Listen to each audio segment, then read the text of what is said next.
नमस्कार दोस्तों।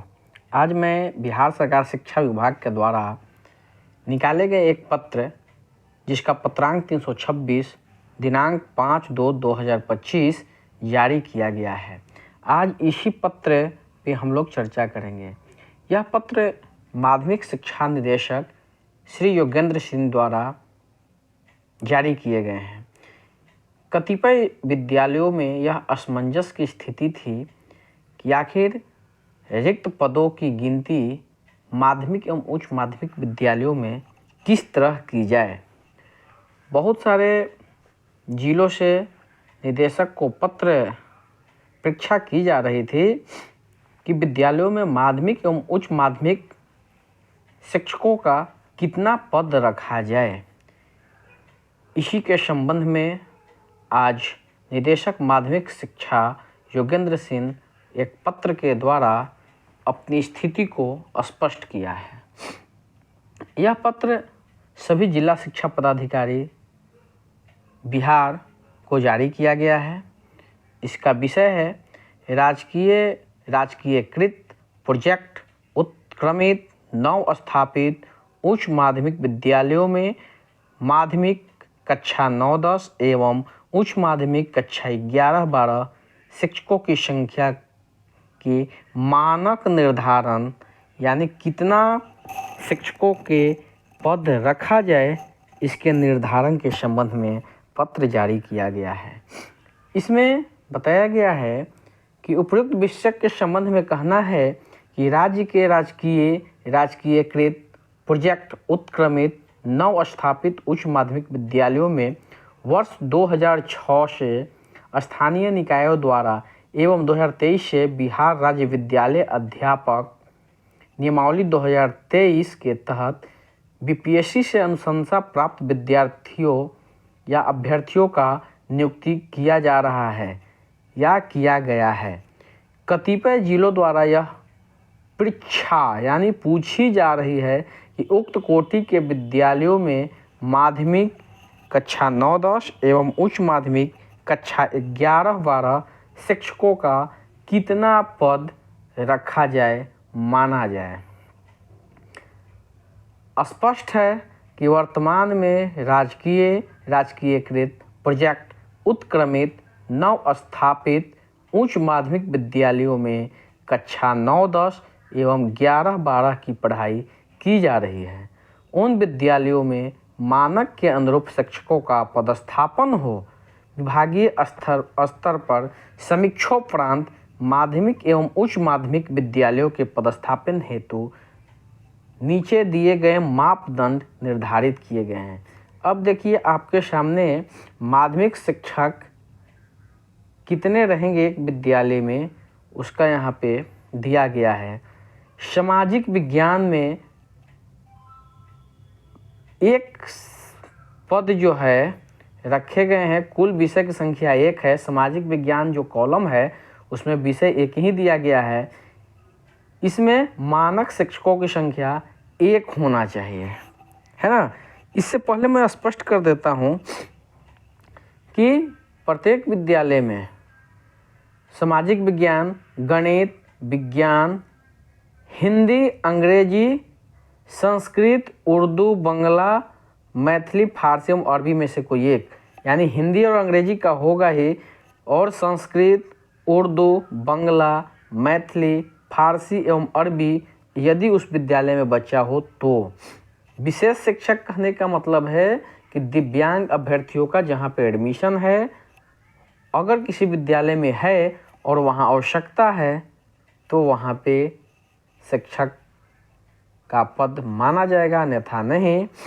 अब देखिए सामाजिक विज्ञान में कुल विषय की संख्या 1 है उस कॉलम में, इसलिए वहाँ मानक शिक्षकों की संख्या 1 होगी। गणित में कुल विषय की संख्या उस कॉलम में 1 है और मानक शिक्षकों की संख्या भी 1 है। विज्ञान में भी 1 विषय की संख्या है, एक कॉलम में विज्ञान जो है उस कॉलम में 1 ही विषय का नाम है और 1 विषय उसके लिए मानक है। अब जो चौथा क्रमांक उसमें आते हैं हिंदी, अंग्रेजी, संस्कृत, उर्दू, बांग्ला, मैथिली, फारसी एवं अरबी।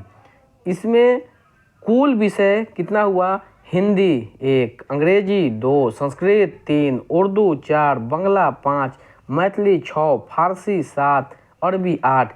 उसके कॉलम में कुल विषय की संख्या 8 है, यानी कि ये 8 विषय में से मिला करके मात्र 3 ही शिक्षकों की पद माना जाएगा।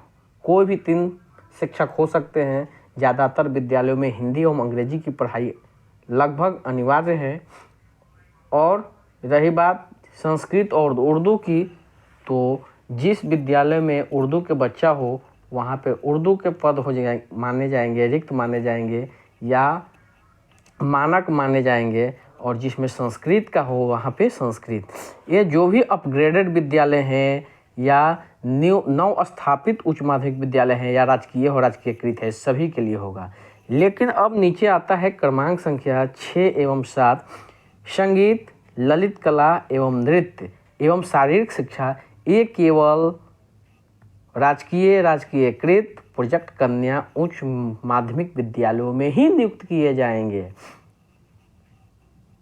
ये अपग्रेडेड उत्क्रमित नव स्थापित उच्च विद्यालयों में नहीं। संगीत, ललित कला एवं नृत्य ये 3 विषय है, इसमें से कोई एक ही शिक्षक का मानक रूप माना जाएगा। उसके बाद शारीरिक शिक्षक का एक इसमें विषय है और 1 शिक्षक माना जाएगा। इस तरह जब हम देखेंगे तो जो भी राजकीयकृत उच्च माध्यमिक विद्यालय है उसमें अधिकतम जो माध्यमिक विद्यालयों में रहेगा वो 8 शिक्षक का मानक है। लेकिन जो उत्क्रमित हुए हैं या नव स्थापित उच्च माध्यमिक विद्यालय हैं उसमें 6 शिक्षक ही भर्ती किए जा सकते हैं। इसमें विशेष शिक्षक शामिल नहीं है। इस प्रकार 11-12 में भी मानक निर्धारित किए गए हैं। अब देखिए हम लोग 11-12 के शिक्षक का देखेंगे। विज्ञान विषय में आता है भौतिकी, रसायन शास्त्र, गणित, वनस्पति शास्त्र, जंतु विज्ञान। ये कुल विषय 5 है, इसमें 4 शिक्षक का ही मानक होगा। जंतु विज्ञान एवं वनस्पति शास्त्र में से कोई 1 पद ही दिए जाएंगे। कला में इतिहास, भूगोल, अर्थशास्त्र, राजनीति शास्त्र, समाजशास्त्र, मनोविज्ञान, गृह विज्ञान एवं दर्शन शास्त्र। ये कुल 8 विषयों में से कोई 4 विषय के शिक्षक ही मानक शिक्षकों की संख्या मानी जाएगी। कंप्यूटर के लिए कंप्यूटर विज्ञान शिक्षक रहेंगे जो 1 विषय है और 1 शिक्षक अनिवार्य है। भाषा में जब आएंगे हिंदी, अंग्रेजी, उर्दू, संस्कृत, भोजपुरी, मैथिली, अरबी, फारसी, प्राकृत, मगही, पाली एवं बांग्ला, इन 12 विषयों में से 4 मानक शिक्षक की ही नियुक्ति की जाएगी। या किसी भी उच्च माध्यमिक विद्यालयों में 4 शिक्षक की ही भाषा में नियुक्ति होगी। संगीत में 1 विषय रहेगा और 1 ही शिक्षक की नियुक्ति होगी। वाणिज्य में लेखा शास्त्र जिसको अकाउंट्स बोलते हैं, बिजनेस स्टडी एवं एंटरप्रेन्योरशिप, ये कुल 3 विषय है। इसमें अधिकतम 2 शिक्षक की भर्ती की जा सकती है। और जो कॉमर्स है, वाणिज्य है, वो सिर्फ और सिर्फ राजकीयकृत उच्च माध्यमिक विद्यालयों में ही नियुक्त होंगे। इस तरह से जब हम देखेंगे तो जो राजकीयकृत हैं प्रोजेक्ट विद्यालय हैं उसमें +2 विद्यालयों में अधिकतम 16 उच्च माध्यमिक शिक्षकों की नियुक्ति की जा सकती है। एवं उत्क्रमित जो विद्यालय हुए हैं या नवस्थापित उच्च माध्यमिक विद्यालय है उसमें +2 शिक्षकों की संख्या 14 से अधिक नहीं हो सकती है। इस तरह से माध्यमिक एवं उच्च माध्यमिक विद्यालयों में भाषा का मानक निर्धारण करते समय ध्यान रखना है। हिंदी, अंग्रेजी तो रहेगा ही, उर्दू जहाँ उर्दू भाषी छात्र हो एवं संस्कृत जहाँ संस्कृत का छात्र हो, विषय में माध्यमिक या उच्च माध्यमिक का पद अवश्य दिया जाना है। संगीत विषय के शिक्षकों के मानक निर्धारण करते समय यह ध्यान रखना है कि उक्त विद्यालयों में माध्यमिक या उच्च माध्यमिक विषय के संगीत शिक्षक के रूप में एक ही शिक्षक का पदस्थापन किया जाएगा। अर्थात जिस विद्यालयों में संगीत शिक्षक की बहाली होगी वहाँ 9, 10 और 11, 12 दोनों मिला करके एक ही संगीत शिक्षक की बहाली की जाएगी या मानक शिक्षक के रूप में माना गया है। यहाँ एक बात और स्पष्ट किया गया है कि एक कक्षा में 60 छात्र छात्राओं से अधिक नामांकन जब होगी तभी आप उसे सेक्शन में बांट सकते हैं और शिक्षकों की आवश्यकता का आकलन करना है। ऐसा नहीं है इसमें कि अगर 9, 10 के शिक्षक हैं वो 11, 12 में उनको नहीं पढ़ाना है। अगर ज़रूरत होगी तो 9, 10 के शिक्षकों को 11th और 12th 11 और 12वीं कक्षा में भी जाकर क्लास लेना है। जो 11वीं और 12वीं के शिक्षक हैं अगर आवश्यकता पड़ी तो वे 9वीं एवं 10वीं कक्षा में भी उन्हें पठन पाठन का कार्य करना ही होगा। साथ ही विद्यालय में समुचित आधारभूत संरचना हो। यदि किसी विषय में 2 से अधिक शिक्षक की आवश्यकता हो तो निदेशक माध्यमिक शिक्षा से अनुमोदन प्राप्त कर शिक्षकों का मानक निर्धारण किया जा सकता है।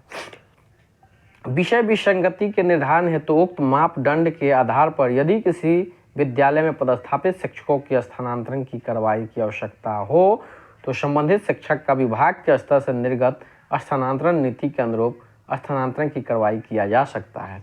अतः सभी जिला शिक्षा पदाधिकारियों को निर्देश दिया जाता है कि उपरोक्त के अनुसार ई शिक्षा कोष पोर्टल पर माध्यमिक एवं उच्च माध्यमिक शिक्षकों का विद्यालयवार स्वीकृत बल एवं आवश्यक शिक्षकों की संख्या से संबंधित आंकड़ों की प्रविष्टि 3 दिनों के अंदर करना सुनिश्चित किया जाए।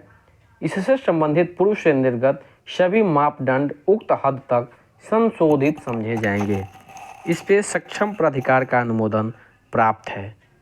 विश्वास भाजन योगेंद्र सिंह जो निदेशक माध्यमिक शिक्षा है। धन्यवाद।